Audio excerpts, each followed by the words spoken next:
కలుపుతాను, port city అవుతుంది, అట్లాగే 3 కాలువలు ఉన్నాయి, నదులు ఉన్నాయి, ఇవన్నీ చెప్తున్నాడు కరెక్ట్గా. మావిగన్ అనే పేరు తప్పు, అనవసరంగా తన గురించి గొప్పగా ఫీల్ అయ్యేటటువంటి క్రమంలో చేస్తున్న తప్పు. మావిగన్ అనే పేరు కాకుండా మచిలీపట్నం లేకుండా అంటే మచిలీపట్నం యాడ్ వాళ్ళకి కూడా సంతోషమే కదా, వాళ్ళకి కూడా రాజధాని అనేటటువంటి ఫీలింగ్ ఉండదు కదా. ఒకప్పుడు బ్రిటిష్ వాళ్ళ టైంలో అదే హెడ్ క్వార్టర్ మచిలీపట్నం, కాబట్టి అట్లాంటి హెడ్ క్వార్టర్ వచ్చినట్టు ఉంటది.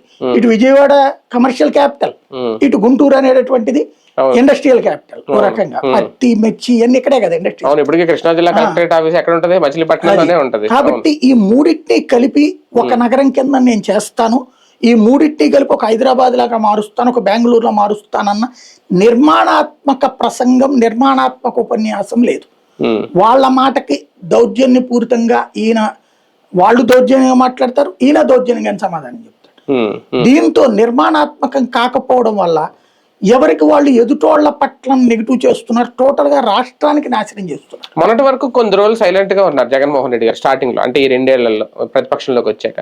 ఇప్పుడు నిన్న ఇచ్చిన స్టేట్మెంట్ ఏంటంటే అమరావతి కావాల్సిన వాళ్ళు టీడీపీకి ఓటేసుకోండి, మావిగన కావాలంటే మాకేటండి. ఈ ఓపెన్ స్టేట్మెంట్ లేదంటే ఆయన అంత అంటే ఆయనే పరీక్ష పెట్టేసుకుంటున్నాడు ఇప్పుడే. ఆ విషయాన్ని నేను అభినందిస్తాను, తెగించాడు. ఎందుకంటే డ్రామా కాదు. ఇప్పుడు చంద్రబాబు గారు మొన్నటి ఎన్నికలకు ముందు అమరావతి చేస్తానన్నది 29 గ్రామాలకు అన్నాడా? కాదు కదా. సిఆర్డీఏ పరిధానినే కదా జనం అందరూ భావించింది. విజయవాడ గుంటూరు వాళ్ళు ఎందుకు ఓటేశారు? ఇప్పుడు ఉట్టి 29 గ్రామాలకే అయితే గనక చంద్రబాబు నాయుడు ఎందుకు ఓడిపోవాలి 19లో? అంతకంటే బాగా